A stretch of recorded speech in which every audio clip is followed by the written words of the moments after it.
Yeah, I heard about this running back in California, Antioch, California, Najee Harris. So I went out to see him for his first game as a junior, and we bring in now John Lucido, the head coach of Antioch High School. Hey, Coach, how you doing? Very well. How are you? Oh, good, good. We just wanted to talk to you today about Najee Harris. A lot of people heard about him playing at your high school, and he was a fantastic running back. The first time I saw him, I think he was like 6'2", 225 pounds, and he was all cut. He just muscular and did all kind of fantastic things on the field. What haven't we seen yet from Najee that we might see this fall? One thing you'll probably see from Najee, I mean, he's a great, he has great hands, great receiver, and the competitiveness that he has. I mean, you saw it in the championship game. Once he gets his opportunities, he gives you everything. So I think the more carries, the more involved he gets, you're going to see some special things from him.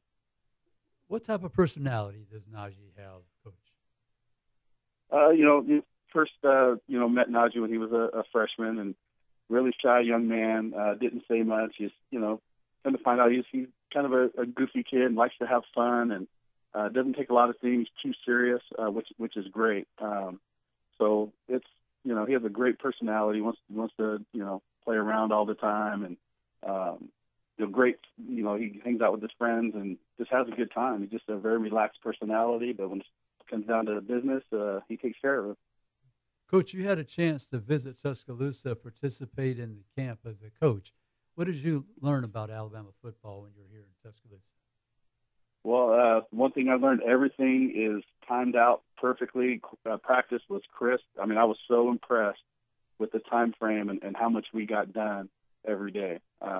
Those guys, Coach Saban keeps everybody on that clock and moving. There's no walking, and even the Alabama support staff, the assistant coaches, the GAs, everybody's involved, and it was very, very impressive. Coach, how did Alabama recruit Najee that was slightly different from some of the other schools that came to your campus? I think they were very involved, kept in touch a lot, and when they were able to come out and Tosh Lupoy came out and kept in contact, and he's from the Bay Area, so we already knew of him when he was at Cal. So I met him a few times. So it was kept in contact with us and talked all the time and text, and so they were really, really involved and really showed their interest. Did you have a chance to come back for a game last season to Alabama? I'm sorry. Did you have a chance to come back for a game to Alabama to watch Najee? My coaching staff did last year. Our principal, we had 3 administrators fly in and watch the game last year against Ole Miss. I was not able to. My daughter was. I have a grandson that was born, so I could not make it, and it was born, that day of the game, so I would have missed it. So we're gonna go out this year and watch the Missouri game. So we have a bye week. That'll be, I think, October 13th. Yeah, that'll be. So we're gonna go out and catch a game. Yeah, it'd be a good matchup. They have a good quarterback. Chad Haynie. We're hoping to see them. And we're hoping to see the national championship game out here at Levi Stadium in the Bay Area. So. Chad Haynie, A.P. Steadham, and Walter Lewis sitting in for Ryan Fowler on the game today, joined right now by John Lucido of Antioch High School in California, who's Najee Harris's high school coach. And, Coach, you talk about the national championship coming out to California this past year in Atlanta. Najee in the second half, Jalen gets a lot of the attention, had the game-winning pass, but Najee was one of the big contributors. Just talk about what you saw in that national championship game from him, and I'm sure the pride that you had. Well, I knew I know how Najee runs, so I knew the first carry he got in the national championship game. I knew he was angry. He wanted to prove something. So I knew he was gonna be successful from the get-go. It was an awesome day. I mean, I watched it here with my wife, and we went nuts. I knew what he's capable of, and he finally showed what he can do. So we were so proud of him.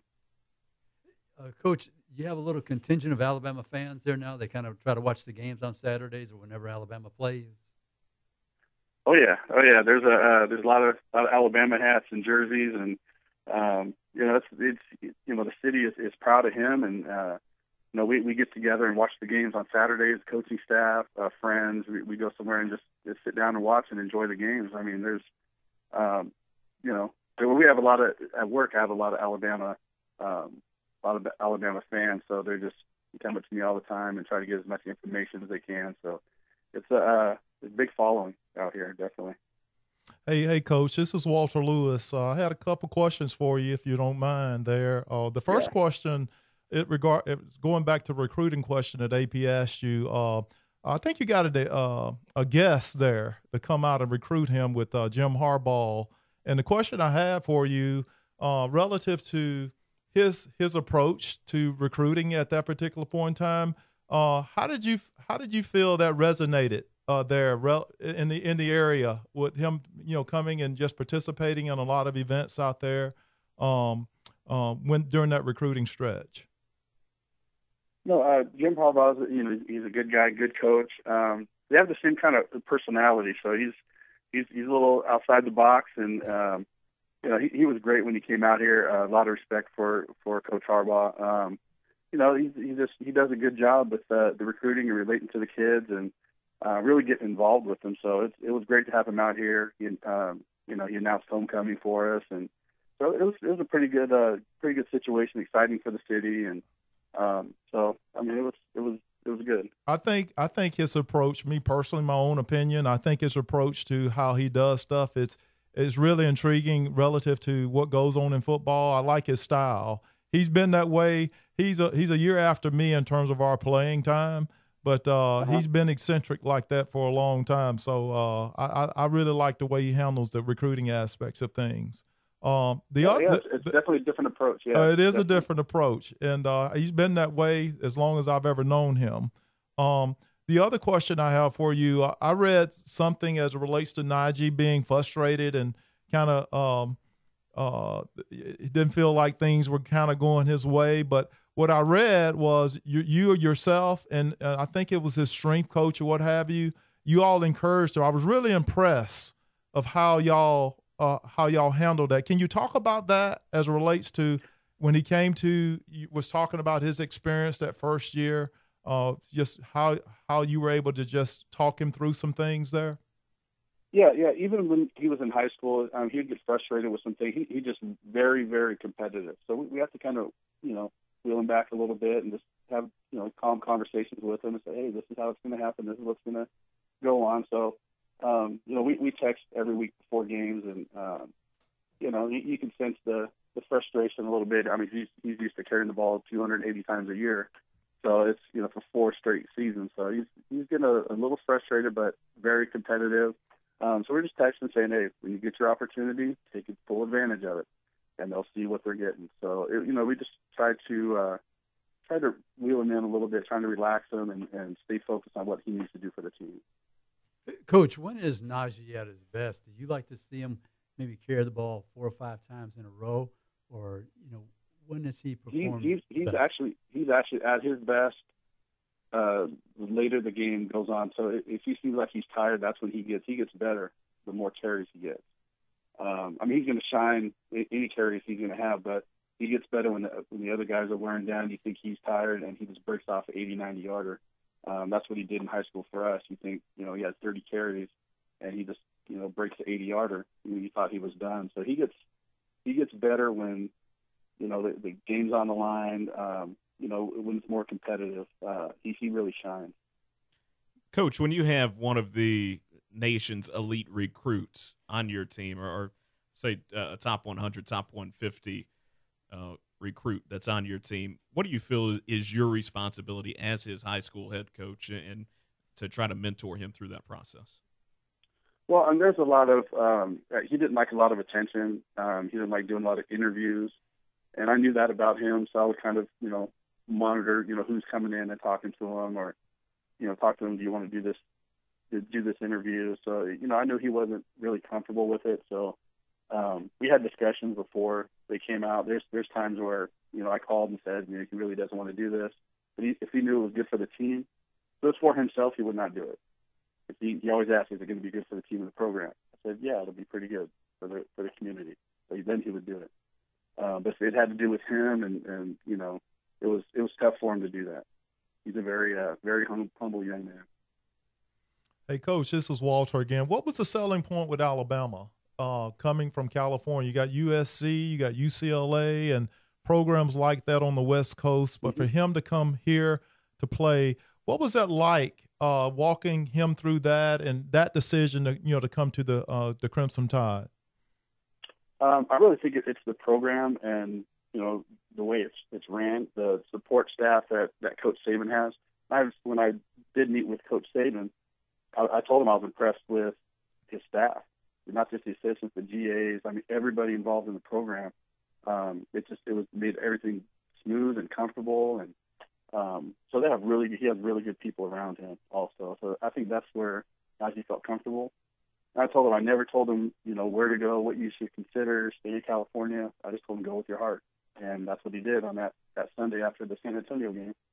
He went with where he felt he needed to go. So, well, I say this: he's going to be a special player here. I mean, frustrations that players get, especially when they're freshmen, those are normal reactions there because the intense pressure that they experience every day in a practice schedule or what have you there, it brings out those frustrations because they're having to go to another level, and he's making that adjustment that in terms of what I see in a very, very dramatic way, and there'll be some big things for him. So I'm excited to see him here and excited to see what he's going to do this year for the team. Yeah, and I think even getting this 60, 61 carries last year, he's going to realize this year how much he did learn from last year without the wear and tear on his body. And I communicated that with him. It's just, you got to take advantage and learn every single day, and I think it's really going to show this year. Oh, yeah. Coach, that's well said. Coach, what is your relationship with Nick Saban and some of the other assistants? I'm sorry, what was that again? What is your relationship with Nick Saban and some of the other assistants? I dealt with more with Tosh Lupoy, but I sat down with Coach Saban a couple times, and he is what I thought he was. He's the camp was unbelievable the way he had everything timed out. It was just so impressive how everything was ran there. And meeting him, I can see why. He's a great man. So it's actually sitting down and talking to him and learning. Just trying picking his brain a little bit and trying to make my program better. But I dealt with Tosh a lot, and he's a good guy, really good guy. What's the perception of Alabama football on the West Coast? Oh, now there's so much attention out here now. There was before, but we have a lot of supporters for Cal, UCLA, California schools, but they know that SEC is the SEC and Alabama's the team. So we know that out here. That's why Najee wanted to go to the SEC. He wanted to play with the best, against the best. So and we all know that out here on the West Coast. Hey, Coach, thank you so much for taking a few moments to be with us. And if you come to Tuscaloosa, you come by and look us up. Oh, yeah, definitely. I'll probably be out there in October, definitely.